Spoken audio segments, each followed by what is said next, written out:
Hey everyone, welcome back. Today we're going deep on something I think we can all relate to, sitting. Yeah, Something we do all the time. all the time. Probably don't think too much about. Right. But get this, the research on sitting and how it affects our health is, well, kind of scary. Definitely eye-opening, to say the We're least. going to really dig into the research, see what the experts are saying. Absolutely. We've got some great sources lined up for this deep dive. Yeah, so first off, just think about how much you sit each day. I mean, seriously. Oh, yeah.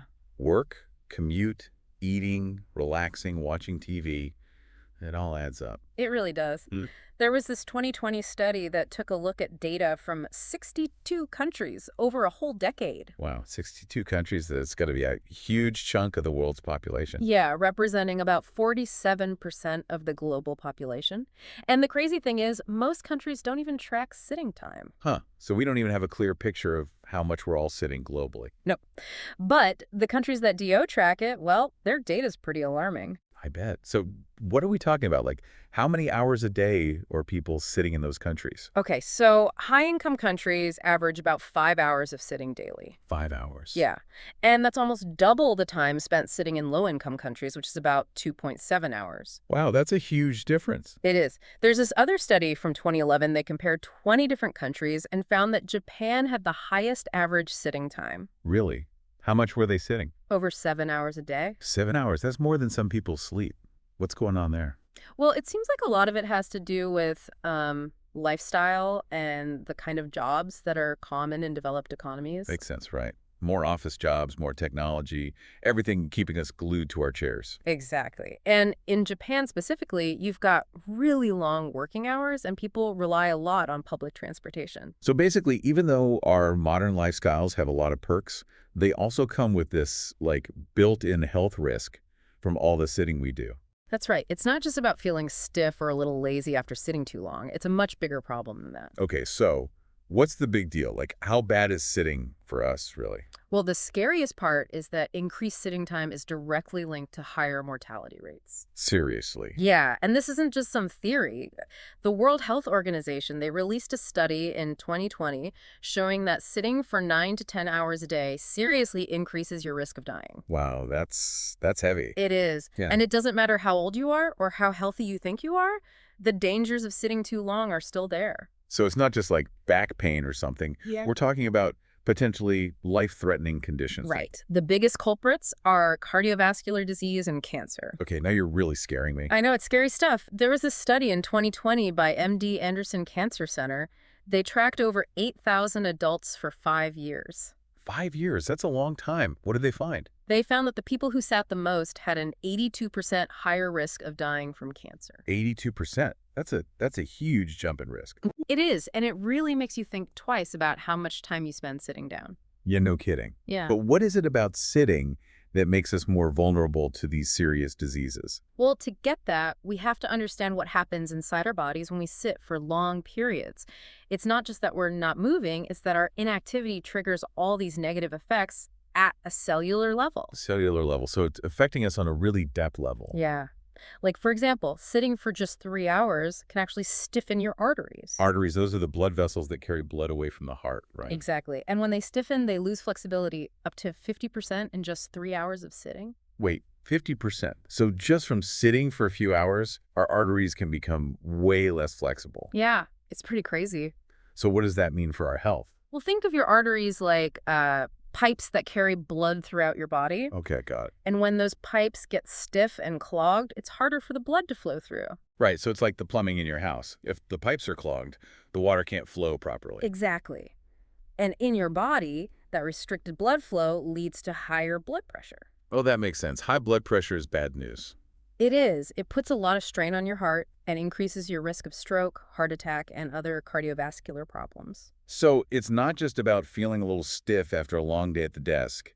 It's about long-term damage to our bodies that can have serious consequences. Exactly. And what's even more concerning is that many people don't even realize this connection until they're already experiencing health problems. So you could be eating healthy, going to the gym, but if you're sitting for most of the day, you're still at risk. That's right. It's not just about being active for a short period each day. It's about reducing the overall amount of time we spend sitting. So even if we're relatively healthy and active, sitting for hours on end is still a major threat. Exactly. And it goes beyond heart disease and cancer, too. Sitting all day also messes with our metabolism. Metabolism, that's how our body uses energy, right? Yeah. When we sit for long periods, we burn fewer calories, which can lead to insulin resistance. Insulin resistance, that's a precursor to type 2 diabetes, isn't it? It is. And of course, sitting all day makes it easier to gain weight, too, leading to obesity. So we've got cancer, heart disease, diabetes, obesity. Huh. Anything else we should be worried about? Oh, yeah. Believe it or not, there's also a strong link between sitting and depression. Really? How does that work? Well, we've talked about how our modern lifestyles disrupt our body's natural rhythms. We're designed to move, and that movement helps regulate our mood, energy levels, and sleep. Right, right. When we reduce that movement, we start to see negative consequences. Anxiety, low energy, feeling uneasy. So it's not just our physical health, but our mental health suffers too.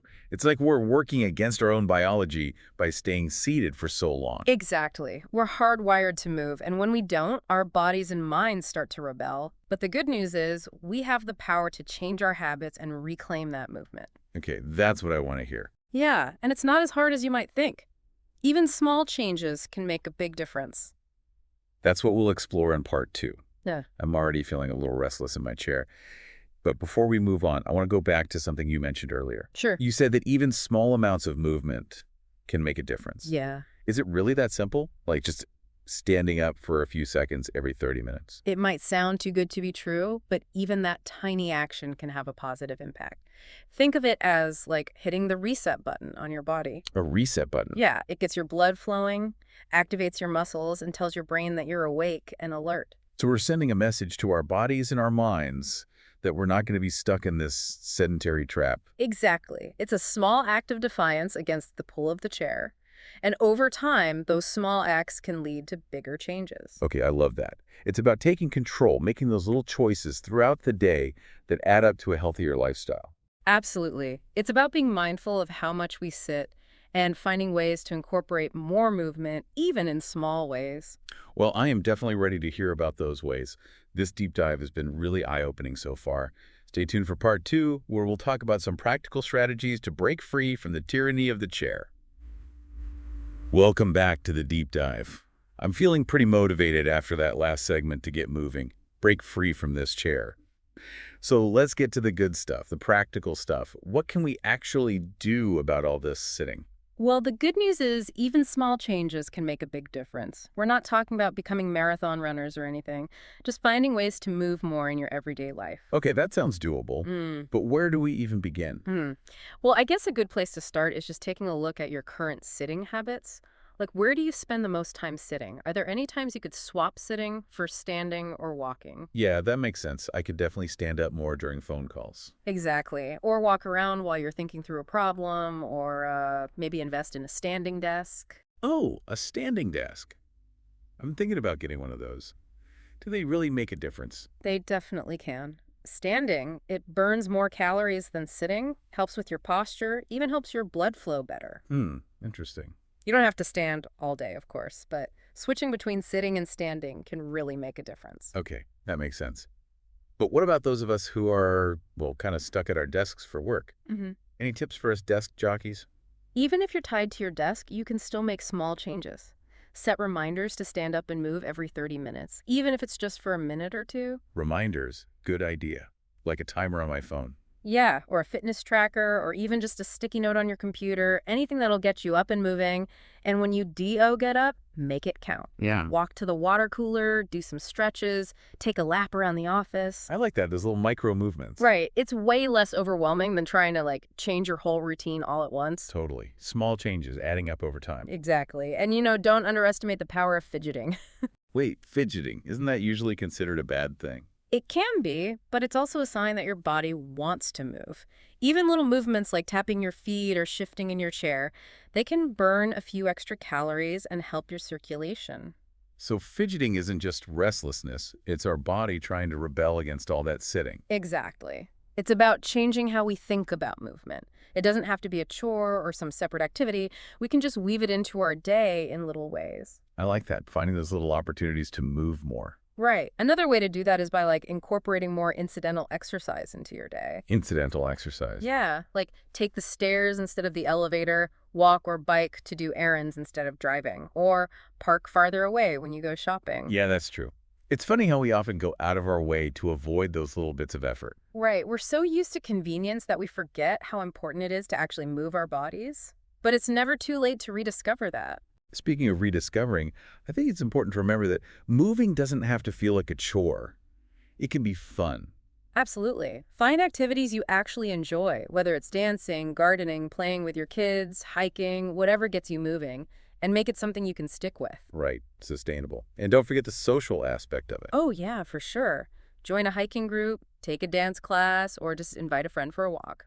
That's such a good point. It's not just about our physical health. It's about, like, our overall well-being. It is. It connects us with others, with nature, with ourselves. I like that. It's like we've been tricked into thinking sitting is the default, when actually moving is what's natural for us. Yeah, you're right. Our ancestors were always on the move. Hunting, gathering, farming. They didn't have time to sit around all day. And look where that's gotten us, this, like, global sitting epidemic and all these health problems. But I feel like we're starting to wake up to it. There's more awareness about it now. Yeah, definitely. It's about taking back our bodies, rediscovering the joy of movement. And it's never too late to start. Our bodies are pretty amazing. They can adapt even if we've been sedentary for years. That's reassuring to hear. It's not about beating ourselves up for the past. It's about making changes for the future. Exactly. And even small changes can make a big difference. When you move more, you feel better, you have more energy, you're more productive, and that can inspire others around you. Love it.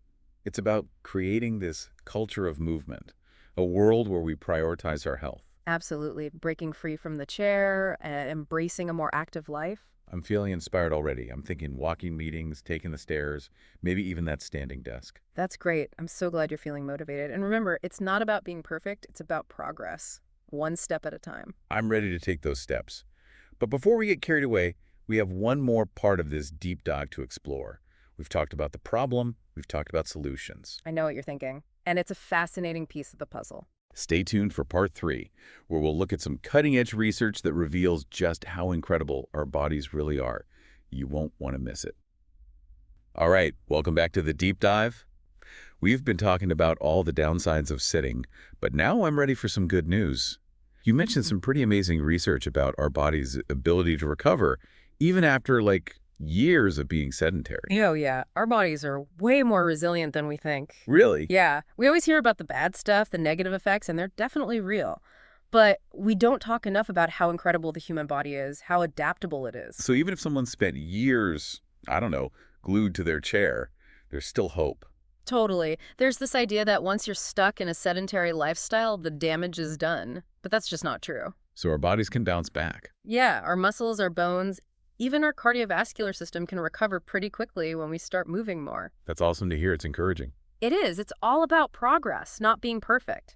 Every step you take, literally, is a step in the right direction. So what kind of changes can we expect to see when we start moving more, like specifically? Well, even moderate increases in physical activity can lead to big improvements in cardiovascular health. Right, we were talking about stiff arteries earlier. Yeah, so when you move more, your blood flows better and your arteries get more flexible. So we can actually reverse some of that damage. Pretty much, yeah. And it's not just the heart either. Moving also helps regulate your blood sugar. Blood sugar, so that's important for people with diabetes. Exactly. When you move your muscles, they use glucose for energy, and that helps keep your blood sugar levels stable. So something as simple as taking a walk after dinner can make a difference. Definitely. Oh, and we can't forget the mental health benefits. That's right, we talked about the link between sitting and depression. Yeah, movement is like a natural mood booster. When you move, your brain releases these things called endorphins, and they have mood-elevating effects. They can even reduce pain. Huh. So if you're feeling stressed or anxious, moving your body can actually help. Wow. It's wild how connected everything is. It's not just about our physical health.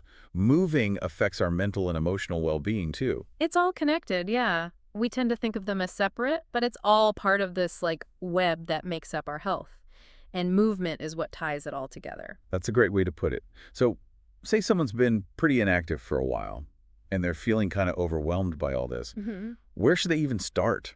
I always say start small and gradually increase your activity. Don't go from 0 to 60. Listen to your body. Yeah, that makes sense. Slow and steady. Right, consistency is more important than intensity. Even if you can only manage 10 minutes of walking a day, it's better than nothing. So find something you can stick with long term. Exactly. And find something you enjoy. If you hate running, don't force yourself to run. Find something that makes you happy, whether it's dancing or gardening or swimming or just going for a walk in nature. It's got to be something you'll actually want to do. Yeah. And remember, it's not I have to move, it's I get to move my body. And another thing, think about community. Well, yeah, working out with other people. Exactly. Surround yourself with supportive people, join a group, find a buddy, whatever works for you. Moving together makes it more fun and it helps you stay accountable. Right. It's easier to stick with it when you've got people cheering you on. Totally. At the end of the day, just remember, movement is a celebration of what our bodies can do. It's a gift. So try to approach it with joy and gratitude. Be curious about what your body can do. I love that. That's a really great way to think about it. Well, I think that wraps it up for this deep dive on sitting. We learned a lot about how it affects our health, but we also learned that our bodies are pretty amazing and we can make changes to improve our well-being. Absolutely. It's time to get moving and enjoy all the benefits that come with it. I'm definitely feeling inspired to get up and move after this. Thanks for joining us, everyone, and we hope you learned some valuable insights today. Remember, every step counts, so let's get moving and enjoy the ride.